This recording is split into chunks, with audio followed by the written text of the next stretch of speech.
کیا ابلیس خدا کا دشمن تھا؟ رعایت دشمن کو دی جاتی ہے یا دوست کو؟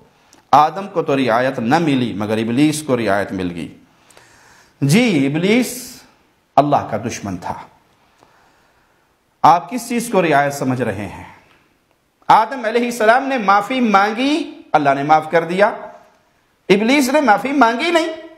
یہی تو فرق ہے، یہی تو فرق ہے آدم علیہ السلام کے منہج پہ چلنے والے اور ابلیس کے منہج پہ چلنے والوں کا۔ مسلمان سے غلطی ہو جائے تو حکم ہے کہ معافی مانگو، مسلمان معافی مانگتا ہے، اور باغی اپنی غلطیوں پہ اکڑتا ہے، ڈٹتا ہے، غرور کرتا ہے، جیسے ابلیس نے کیا۔ اس نے ڈھیل مانگی، یہ رعایت نہیں ہے، اس نے ڈھیل مانگی مجھے قیامت تک کے لیے چھوڑ دیا جائے، لیکن اس کے بعد نتیجہ کیا ہے؟ اس کو اور اس کی ذریت کو جو اس کے پیچھے چلا اور انسانوں میں جس نے اس کو اپنا امام بنایا، یہ سارے کے سارے کہاں ہوں گے؟ جہنم میں۔ یہ رعایت نہیں ہے، ڈھیل دینا اور معاملہ ہے۔ اللہ نے ڈھیل دی، اس نے ڈھیل مانگی۔